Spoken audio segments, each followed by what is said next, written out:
마태복음입니다. 15장입니다.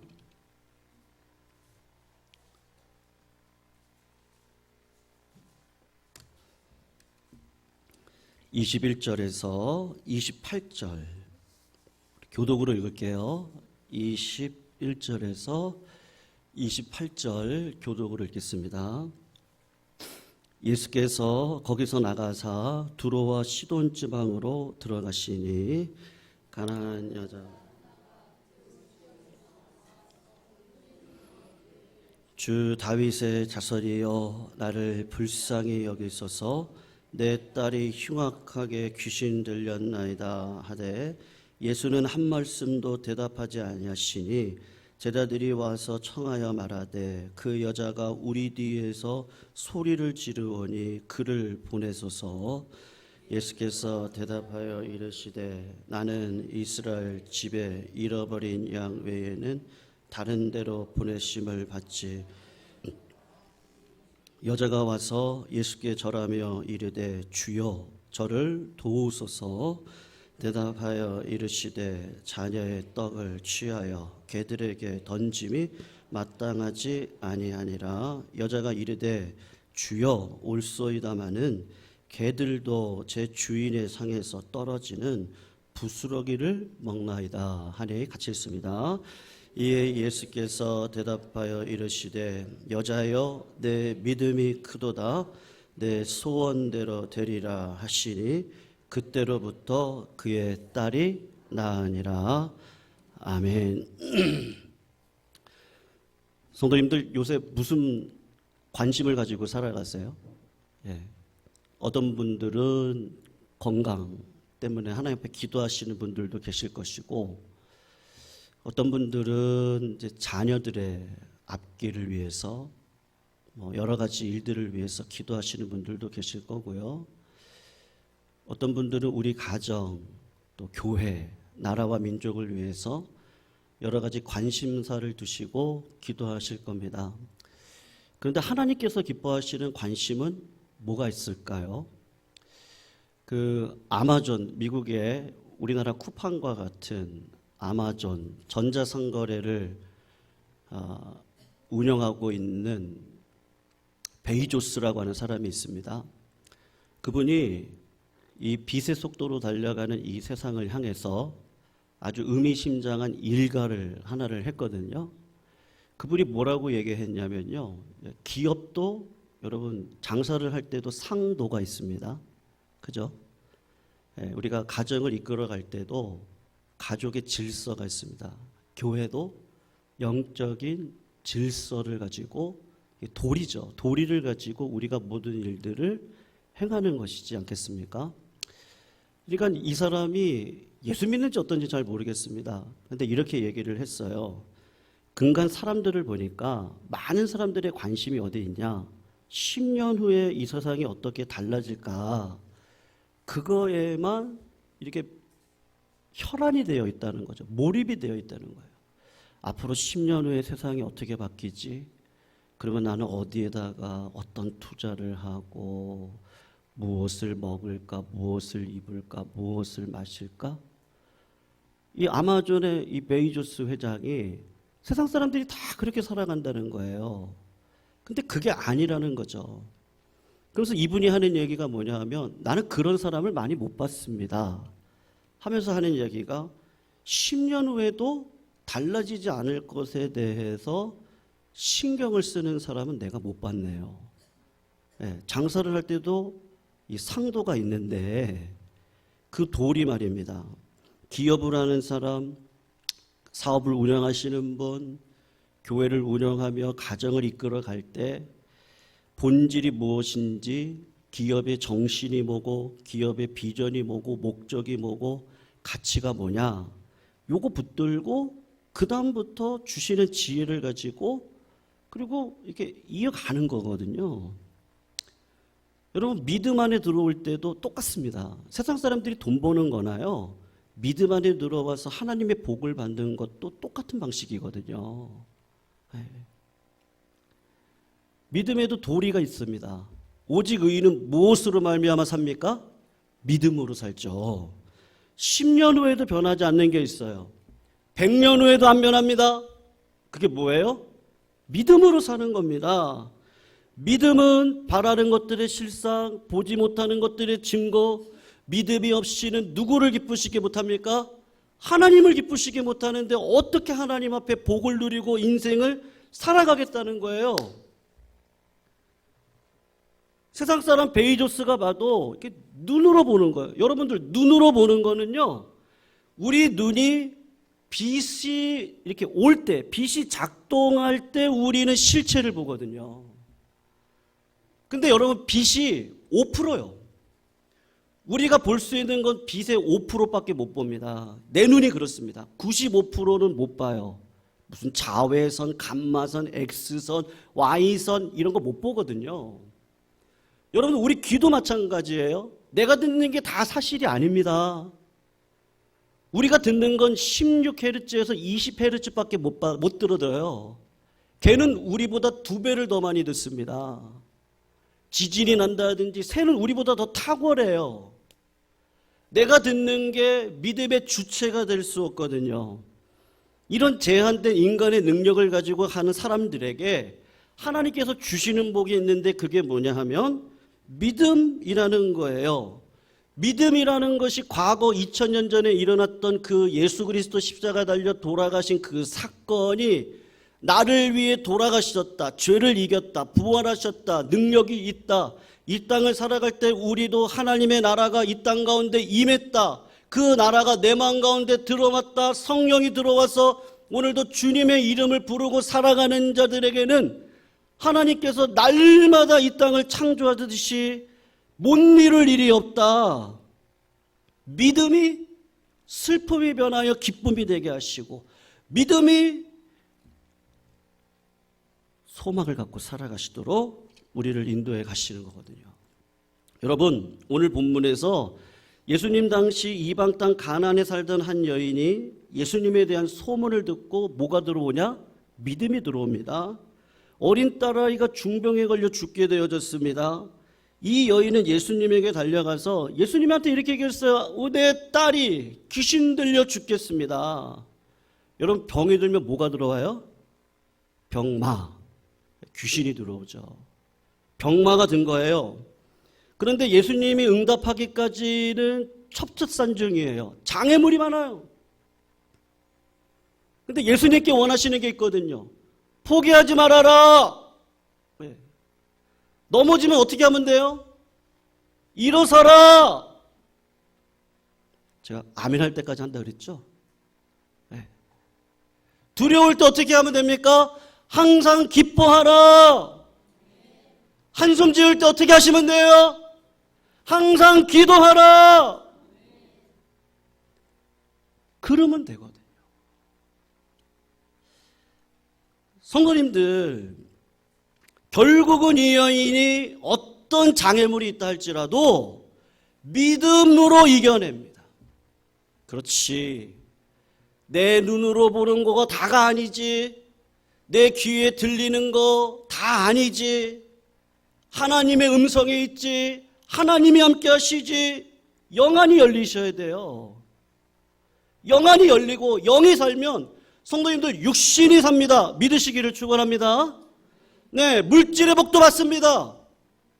그 물질의 복이라는 게 어떻게 정의하느냐에 틀려지겠지만 하나님이 주시고자 하면 왜 안 주시겠어요? 목적이 있으시겠죠. 문제는 뭐예요? 믿음이에요. 믿음. 여러분들이 믿음으로, 기도로, 감사로, 하나님을 향한 감격으로, 임재로, 성령으로 풀어내시기를 주님의 이름으로 축원합니다. 그런데 뭐냐면요, 장벽이 있다는 거예요. 오늘 본문을 보면 3가지 장벽이 있거든요. 첫 번째가 뭐냐면 사람이라고 하는 장벽입니다. 이방 여인이 예수님에게 달려갔어요. 그런데 예수님 주변에 온갖 사람들이 다 모여 있거든요. 내 딸은 죽게 생겼어요. 사람들이 장애물로 그 주변을 다 에워싸고 있고 이 여인은 힘이 없어서 들어갈 수 있는 어떤 여지가 없어요. 여러분, 그럴 때 어떻게 하셔야 돼요? 어떻게 하셔야 돼요? 부르짖으시기를 축원합니다. 여러분, 부르짖으세요. 주님 앞에 부르짖으세요. 나의 하나님, 내 아버지, 부르짖으세요. 여러분, 이 가련한 여인의 절규가 얼마나 컸을까요? 내 딸 살려달라는 건데 얼마나 컸을까요? 얼마나 애절했을까요? 얼마나 안타까운 마음으로 주님 앞에 부르짖었을까요? 근데 주님은 어떻게 하세요? 오늘 23절을 보시면 예수께서는 한 말씀도 하시지 않았다. 더구나 제자들이 뭐라고 얘기하려면, 예수님, 저 여자가 시끄럽게 저렇게 부르짖는데 저 여자 좀 어떻게 좀 해주세요. 고쳐주시든지 아니면 쫓아보내주시든지 어떻게든 좀 해주세요. 근데 여러분, 이 여인이 믿음을 안 붙였거든요. 그게 뭔지 아세요? 22절을 보시면 예수님을 부를 때 어떻게 부르짖어요? 예수님을 뭐라고 얘기해요? 주 다윗의 자손이여. 아니, 어떻게 이런 믿음이 들어오죠? 어떻게요? 누구한테 무슨 얘기를 어떻게 들었길래 예수님을 선생님이여 할 수도 있잖아요. 의사여 할 수도 있잖아요. 근데 주 다윗의 자손 예수여. 예수 그리스도를 이 땅 가운데 다윗의 계열로 메시아로 오게 하셔서 그 메시아를 통하여서 부르짖는 자들에게는 꿈도 비전도 성령도 허락하여 주시고 이길 수 있는 힘도 주셔서 모든 죄악의 권세를 깨뜨리고 살아갈 수 있는 은혜를 주신다. 저분만이 할 수 있다. 아니, 어떻게 이런 믿음이 들어오죠?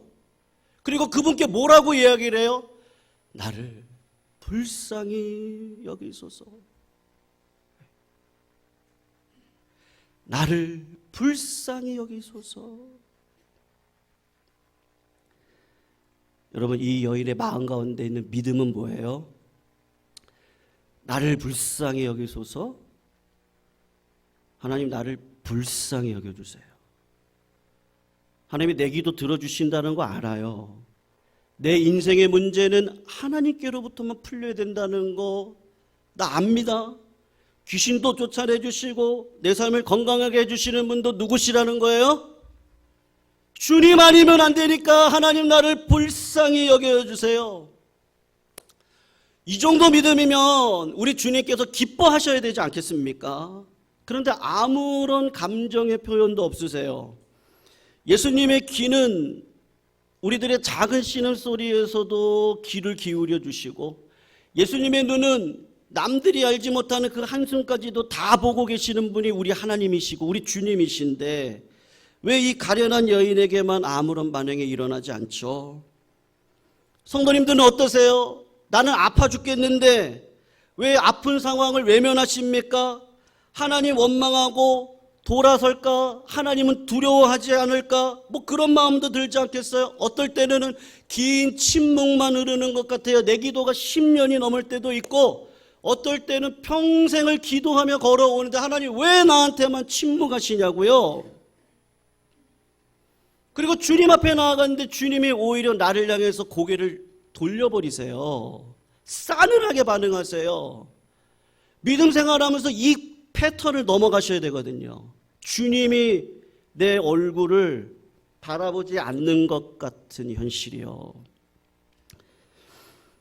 두 번째 장애물이 예수님이셨어요. 남들은 쉽게도 예수님 만나고 축복도 잘 받는데 왜 하나님은 나한테 냉담하시지? 내 친구들은 복도 받아서 떵떵거리고 사는데 교회 아무개 집사님 나보다 기도도 많이 안 하는 것 같은데 기도만 하면 응답받는다 그래요? 내게는 하나님께서 왜 이렇게 싸늘하게 반응을 하실까? 이 여인의 부르짖는 소리를 듣고 제자들이 쫓아버리든 고쳐주시던 종용하고 있는 예수님 앞에 예수님이 뭐라고 이야기하시냐면요, 이렇게 얘기를 하거든요. 나는 이스라엘의 잃어버린 양 외에는 아무에게도 보냄을 받지 않았다. 여러분, 사람이 가장 기분 나쁠 때가 언제예요? 비교할 때거든요. 네. 비교할 때입니다. 대개 사람들은 침묵과 냉대 비교 앞에 패배하고 도망가기 일쑤예요. 남들과 비교했을 때 내가 무슨 복 받은 게 있나? 나 기도하는 거 멈춰야 되는 거 아니야? 예배드리는 이 임재를 이제 기대하지 말아야 되나? 여러분, 여기서 도망가면 끝나는 거예요. 예수님 왜 그걸 모르겠어요? 근데 예수님께서 내가 너의 가는 길을 내가 아니, 내가 너를 단련하는 후에는 내가 너를 정금과 같이 나오게 하시리라. 네. 세 번째 장애물은 더 혹독하고 잔인합니다. 그런데 이 여인은 장벽 앞에 무너지지 않습니다. 계속 나타나는 장애물 앞에 포기하지 않습니다. 하나님 앞에 바짝 붙어 앉습니다. 25절을 보시면 뭐라고 하죠? 아니, 이런 얘기 다 하면 너만 잘났냐? 이러고 갈 수 있는 거 아니겠어요? 근데 어떻게 해요? 절하며 이르시되, 무릎을 꿇고 주님의 발을 붙들고 절하며 이르시되, 나를 제발 도우소서. 주님, 나에게 소망을 주소서. 내 딸의 육신을 치유하여 주소서. 이때 주님께 돌아온 대답이 뭐예요? 26절을 보시면 자녀들의 떡을 취하여 누구에게 던짐이 마땅하지 않다고요? 개들에게 던짐이 마땅하지 않다. 요즘 대선 후보들보다도 더 막말이죠. 당시 이방인들은 신전 제사를 드리고 신전 안에서 음란한 짓거리를 했습니다. 그래서 중동에서 개는요, 더러움의 상징인데 이방 사람들을 볼 때 유대인들이 개라고 이야기를 하는 거예요. 아니, 예수님이 우리의 구주가 되시고요, 예수님은 온유하신 분이시고, 예수님은 격려를, 일삼기를 평소에 습관처럼 하시는 분이신데, 아니, 어떻게 예수님이 이렇게 막말을 행할 수가 있어요?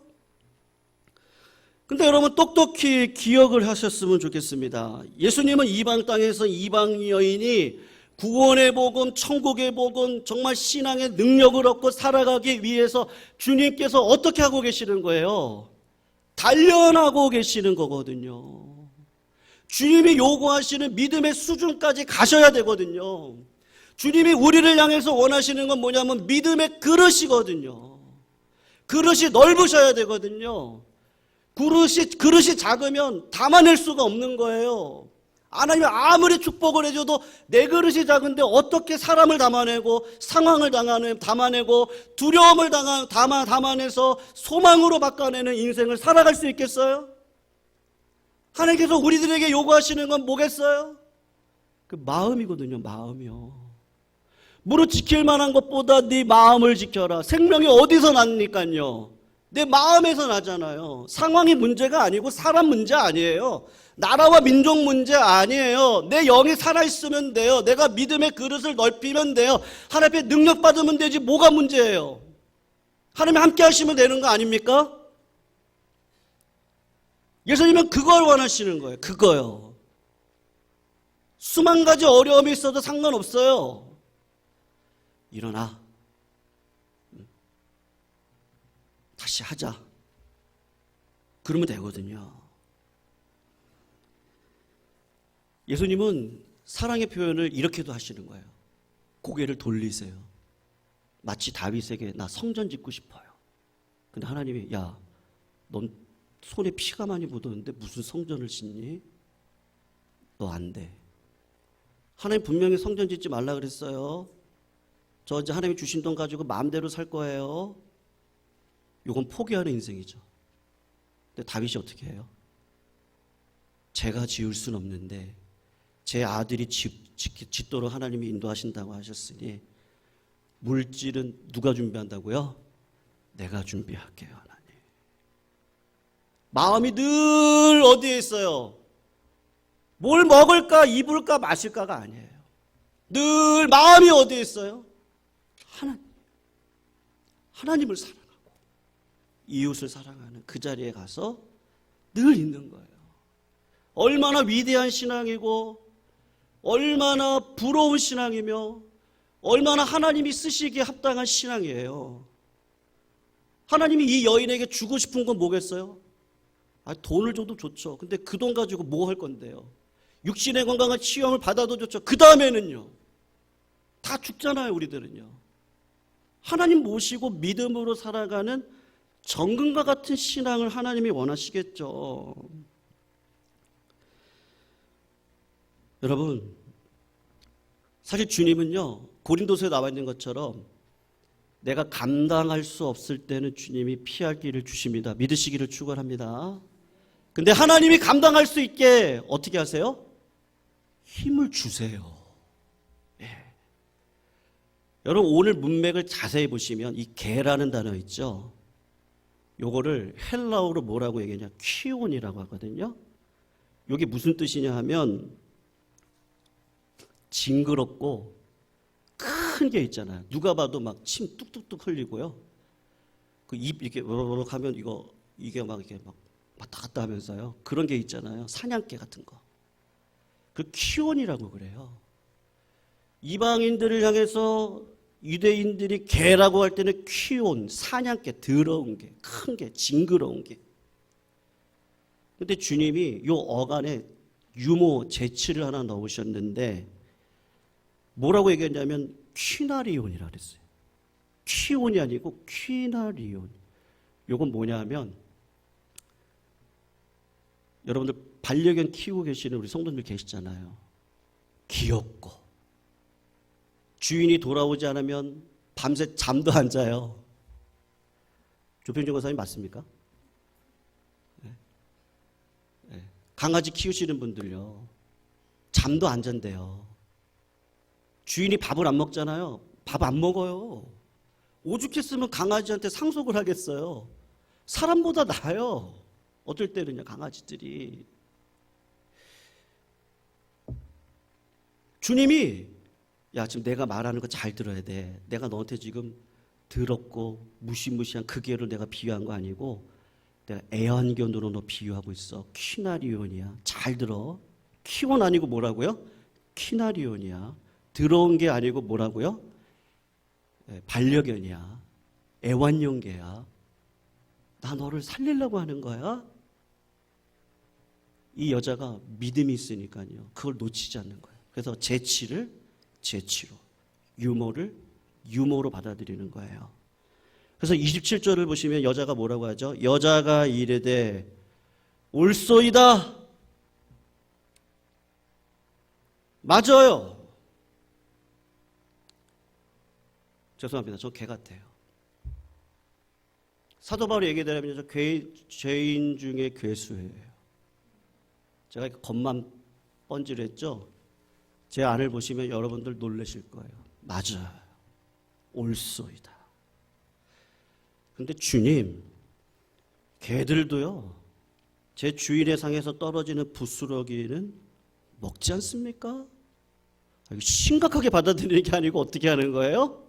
재치를 재치로, 유머를 유머로. 이게 무슨 말이죠? 기뻐하고 쉬지 않고 기도하고 범사에 감사해서 믿음의 행위를 그대로 보여주고 있는 거예요. 누가요? 이 이방 여인이 말이에요. 어떻게 믿음이 들어가서 아니 이럴 거면 절망할 만한데, 이럴 거면 배신할 만한데, 이럴 것 같으면 눈물 흘리고 포기할 것 같은데 포기하지를 않는 거예요. 기도가 멈추지 않아요. 성령을 구해요. 성도님들, 제가 오늘 설교 제목을 고난은 변장된 축복이다. 이 삶 가운데 수많은 고난이 오지만 그것은 누구 잘 되게 하려고요? 우리 성도님들 잘 되게 하시려고 주신 하나님의 유머고 재치인 줄로 믿습니다. 그럴 때 어떻게 반응하시면 돼요? 항상 기뻐하세요.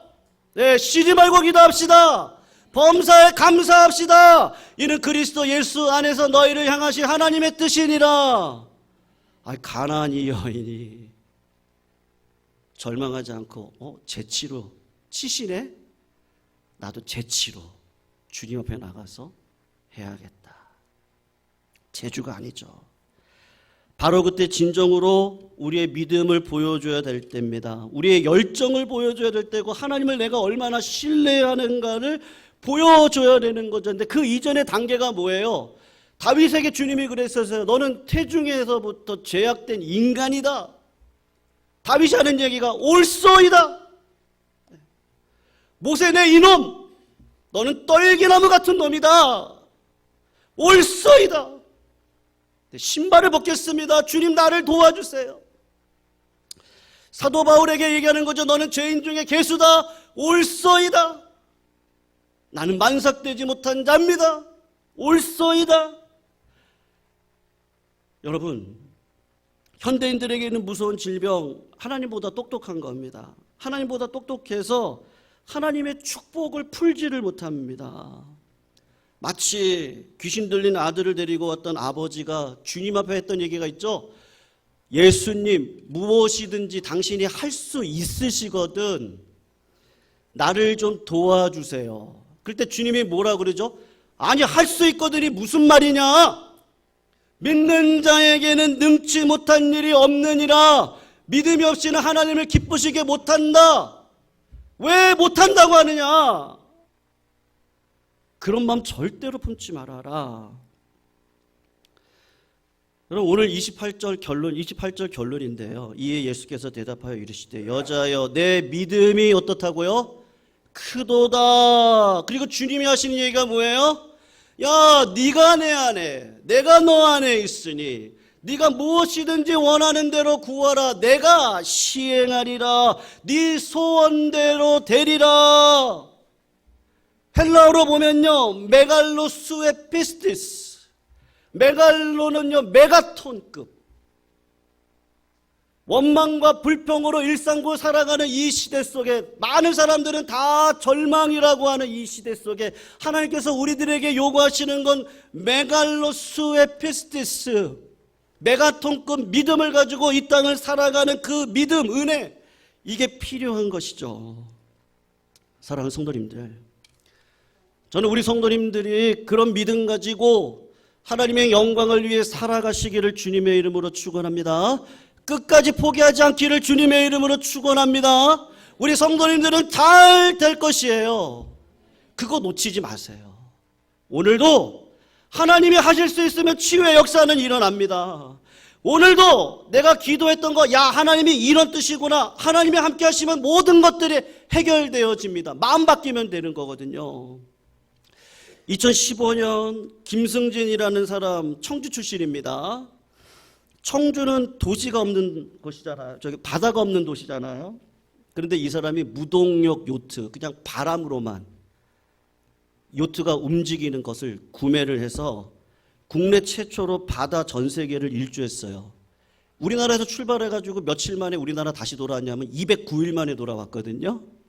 이분이 돌아와가지고요, 바다는 인생 같다고 하면서 몇 가지 이야기를 했거든요. 제가 그 얘기를 들으면서 야, 맞다. 첫 번째, 이 사람이 한 얘기가 바다에는 언제나 바람이 있더라. 네. 내 인생과 똑같더라. 그 바람이 무동력 요트를 가지고 바람결에 내가 원하는 목적지를 향해 갈 때 바람이 있어야 좋은 거예요. 고난의 바람이 있어요. 절망의 바람이 있어요. 두려움의 바람이 있어요. 근데 그 바람을 맞닥뜨리고 그리고 살아갔더니 그 바람이 오히려 나를 그 목적지까지 인도해 가더라. 그런데 어쩔 때는 바람이 어마어마하게 세게 불어가지고요, 7m 파도가 이 요트 앞으로 오는데 2번이나 엎어졌대요. 요트가요. 그거를 혼자 힘으로 다시 제 정상으로 이렇게 올려놓는 거죠. 성도님 어떠세요? 여러분들 힘들고 어려우실 때 어떠십니까?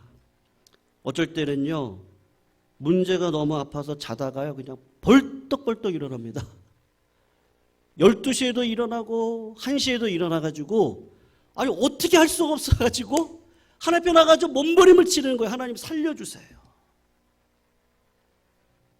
하나님 우리 공동체 살려주세요. 우리 성도 살려주세요. 인생의 위기가 찾아올 때 살려주세요. 그러면서 깨닫는 게 뭐냐면 이 사람이 그러더라고요. 바람이 없을 때가 위기라는 거예요. 바람이 안 불면 어떻게 해요? 목적지를 향해 나아가지를 못하는 거예요. 내 믿음을 키울 수가 없는 거예요. 그래서 이게 바람이 필요하구나. 우리 주님 말씀하신 것처럼 심령이 가난한 바람, 애통한 바람, 의에 줄이고 목마른 바람. 근데 이분이 209일 동안 한 가지 진리를 깨달았대요. 그게 뭐냐면요, 저녁이 되면 두렵잖아요. 저녁에 파도를 맞아보세요. 바다 한가운데서 얼마나 힘들고 두렵겠어요? 그런데 이상하네요. 시간만 흐르면 아침이 와요, 안 와요? 와요. 제가 그분 얘기를 들으면서요, 그분이 저녁이 되며 아침이 되니 첫째 날이라, 창세기를 알고 계시는 분인가? 저녁이 되며 아침이 되니 몇째 날이요? 둘째 날이다. 저녁이 되며 아침이 되니 셋째 날이다. 저녁이 되며 아침이 되니 209일이더라. 그랬더니 209일을 어디 와 있어요? 한국 땅에 다시 와 있는 거예요. 일반 계시를 통해서도 하나님이 우리들에게 뭘 말씀하세요? 저녁과 같은 절망과 소망 없는 삶을 살아가는 것 같은데, 하나님은 어떻게 하신다고요? 반드시 아침을 주신다. 여러분, 이것만큼 확실한 진리가 어디 있어요? 성도님들, 어떤 일로 혹시 좌절하시는 분들 계세요? 주님은 뭐라 그러세요? 저녁이 되며 아침이 되니 이는 첫째 날이다. 저녁이 되며 아침이 되니, 어떤 성도님들 84년이었더라. 저녁이 되며 아침이 되니 내가 주님과 함께 천국에 가 있더라. 저녁이 되며 아침이 되니 어느 순간 나는 믿음 안에 하나님께서 주시는 승리의 인생을 살더라. 그게 누구라고요? 우리 성도님들이신 거죠. 사랑하는 성도님들, 저녁이 되고 아침이 될 줄로 믿습니다. 하나님을 사랑하는 자, 그 뜻대로 부르심을 입은 모든 자들에게는 모든 것이 합력하여 선을 이룰 줄로 믿습니다. 네 입을 넓게 열면 하나님께서 이 모든 것들을 채워주실 줄로 믿습니다. 사망이나 생명이나 권세들이나 주관자들이나 높음이나 기쁨이나 낮음이나 칼이나 나를 그리스도의 사랑에서 끊을 수가 없느니라. 어제나 오늘이라 동일하신 주님이 오늘도 여러분들의 심령 가운데 뭐라고 얘기하세요? 저녁이 되며 아침이 되니. 성도님들, 우리 일어섭시다. 네, 일어서셔서 주님을 향하여 우리 전진합시다. 네, 그리고 믿음 붙들고 살아갑시다.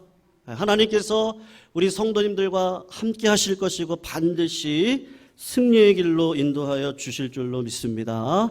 우리 그 믿음 가지고요, 오늘 이 시간 좀 즐겁게 찬양했으면 좋겠어요. 304